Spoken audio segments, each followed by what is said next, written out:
নমস্কাৰ বন্ধুসকল, অন্য এটা ভিডিঅ'লৈ সকলোকে স্বাগতম জনাইছোঁ। আৰু আজি আপোনালোকক মই দেখিছে চাগে ধানৰ খেতি, আৰু এইবোৰ ধান কি হয় আপোনালোকক দেখাইছোঁ। এইবোৰ হৈছে জুম খেতিৰ ধান, আৰু জুম খেতি তাতনো কি কি দিয়া আপোনালোকে দেখাম।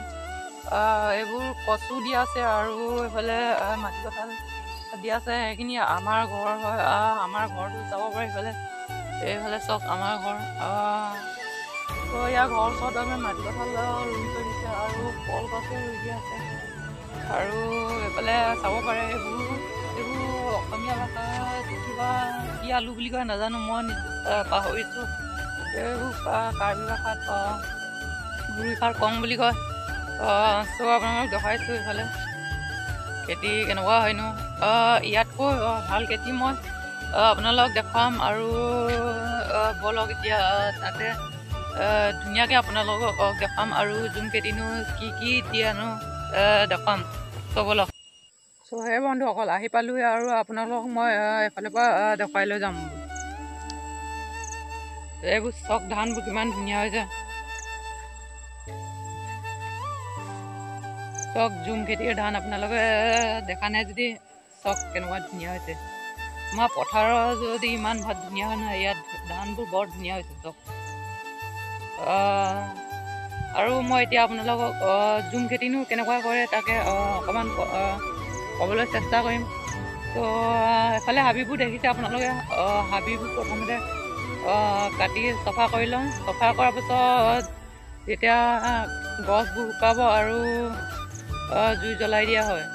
জুই জ্বলাৰ পাছত আৰু গছ থাকে, তেতিয়াহ'লে অকণমান একেলগে চফা কৰি গোটাই মেলি এইবোৰ জ্বলাই দিয়া হয়। আৰু একেবাৰে চফা কৰা শেষ হ'লে তাৰপিছত ধান, আৰু এফালে আপোনালোকে দেখিছে তিল আৰু টেঙামৰা, সেইবোৰ মিক্স কৰি পিনি সিঁচি দিয়া হয়।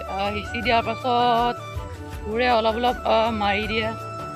তাৰপিছত ধানবোৰ নিজে নিজে গজালি হয়, আৰু ডাঙৰ দীঘল হয়। ত' ধানবোৰ দেখিছে আপোনালোকে চব কিমান ধুনীয়া হৈছে জুম খেতিৰ ধান।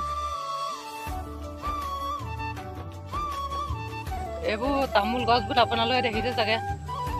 তামোল গছবোৰ ইয়াৰ ঘৰ ওচৰৰ কাৰণে ৰোৱা হৈছে, আৰু আপোনালোকে দেখিছে এই তামোল গছবোৰ অহা বছৰ তেনেকুৱা বাৰী নিচিনা হৈ যাব। ইয়াত এই জুম খেতিৰ ধানটো এইবাৰ প্ৰথম পৰিছে।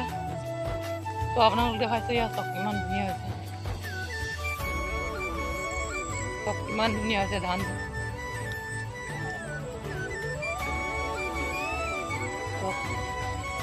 আৰু আপোনালোকে যদি তিল গছটো চিনি নাই পোৱা, তেতিয়াহ'লে মই দেখুৱাইছোঁ। এয়া এই তিল গছ আপোনালোক দেখাইছে ইয়াত চব। আপোনালোকে যদি গম নাই পোৱা, তেতিয়াহ'লে মোৰ ভিডিঅ' চাই আপোনালোকে অলপ হ'লেও জানিব পাৰিব। আৰু এইটো হৈছে ঝাৰু গছ, আপোনালোকক দেখাইছোঁ। ব'লক অলপ সোমাই যাওঁ তেতিয়াহ'লে। এইটো হৈছে ঝাৰু গছ, আপোনালোকে দেখিছে। আৰু এইটো টেঙামৰা গছটো আপোনালোকে দেখিছে চাগে নিশ্চয়। আৰু ধানবোৰ চব কিমান ধুনীয়া হৈছে চব, তিলবোৰ চব।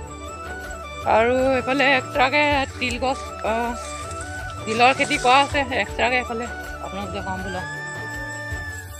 চব কিমান ধুনীয়া হৈছে ধানবোৰ চব। তিলো বহুত আছে ইয়াত চব। এইফালে চব এইবোৰ ধানৰ লগতে মিক্স কৰি দিয়া আছে। চ' আপোনালোকে চব কিমান ধুনীয়া হৈছে। আৰু ইয়াত আমাৰ বৰষুণো দিব লৈছে, চ' ভিডিঅ'টো ইমান দীঘল কৰিব নোৱাৰিম। ব'লক অকণ দেখাই লৈছোঁ। তিল খেতিটো এক্সট্ৰাকৈ আপোনালোকক দেখাইছে ইয়াত চব কিমান ধুনীয়া।